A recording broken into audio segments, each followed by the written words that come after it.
Hey, Cornerstone family, we are in the last week of our 21-day fast. And as I've mentioned from the pulpit, this is the time when you start thinking about what it is the Lord has done in your life and what you want to take with you once you get done with the fast. Today, I'm here with our new worship pastor, Pastor Heather Wallace, and bless her heart, her first day on the job was January 7th when we started our fast. Yes. How was that for a beginning? It was a wonderful beginning. Well, just for a minute, because this is a little bit of a get to know you time for our church as well. Just tell us a little bit about your family, your kids' names, ages, all of that. I mean, we've all seen them, got a beautiful family. Just help everybody get to know them a little bit. Sure. Well, my husband's name is Cedric, and we've been married for almost 20 years. This year will be 20 years. And our oldest daughter is Jalea. She goes by Gigi. She's 17. She'll be 18 in 2 weeks. Then Maya, she's 13. Zamora, she's 11. And Morgan, he's 7, almost 8. So Now, Jalea, we know her by Gigi. Right. Now, she's in a new place. Does she want to go by Jalea or Gigi? Gigi. Gigi. Okay. All right. Yeah. So you heard that there, Yeah. Cornerstone family. She's Gigi. She's Gigi. And we are so glad to have y'all with us. Well, as we've talked about the fast, we've talked about the discipline and the sacrifice that's involved, but obviously you go on a fast because you want to see some personal transformation. There's some things that you want to see the Lord do in your life. And we were talking before we started recording about, I believe, Psalm 86 and some of the wording in that I think is very applicable to a fast and what we hope to get out of it. Would you just share a little bit about what we talked about? Sure. Psalm 86, verse 11 says, "Teach me your ways, O Lord, that I may live according to your truth. Grant me purity of heart so that I may honor you." And in the NIV version, it says, "Give me an undivided heart."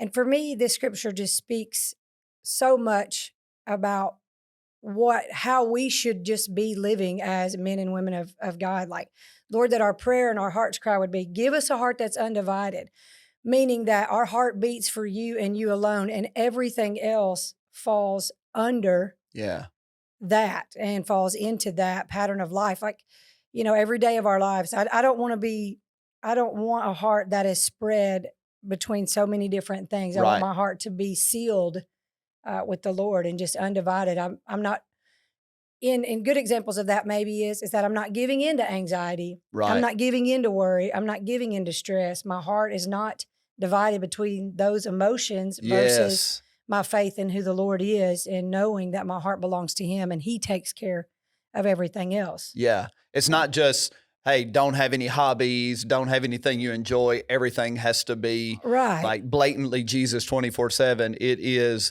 that my heart is focused on him and everything in my life is filtered through that undivided heart. Like everything has to come into alignment with that heart.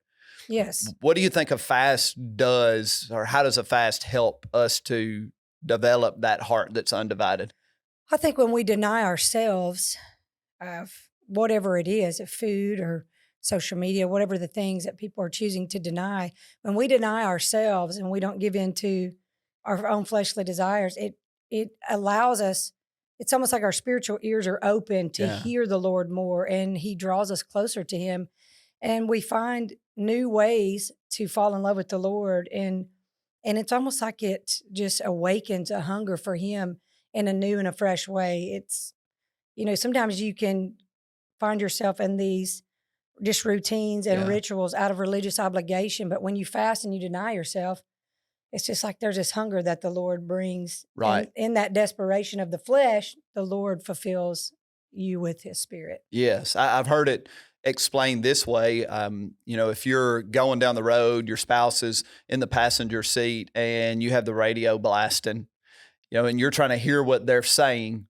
There's so much noise, it's hard to have a decent conversation and discern. And so you have to turn the radio down if you're going to have good dialogue.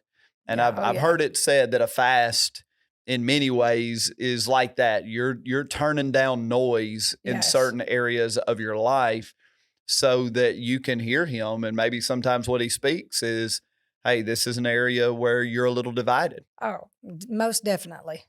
And I can feel that just in my own life and even in transition. I mean, they're just Yeah. starting off a new job with a fast has been a big thing, but it's been a great thing. So Awesome. Well, as you're bringing your fast home, if you will, as you're getting to the finish line, my prayer for you, along with Pastor Heather's, is that you are singular in heart.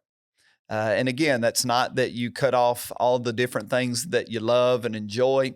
It is that everything you love and enjoy gets in alignment yes, under a heart that is fully and completely committed to the Lord. And I can say personally during this fast, all over again, it feels like that's something that has happened in me. Like my focus on just the person of Jesus, yes. just the relationship between us has become acute during this time. So we love you, Cornerstone. We're so proud of how you're doing, and we're eager to get to the other side of the fast so we can hear the stories of what God's done in your life and we can celebrate the testimonies. So we'll see you.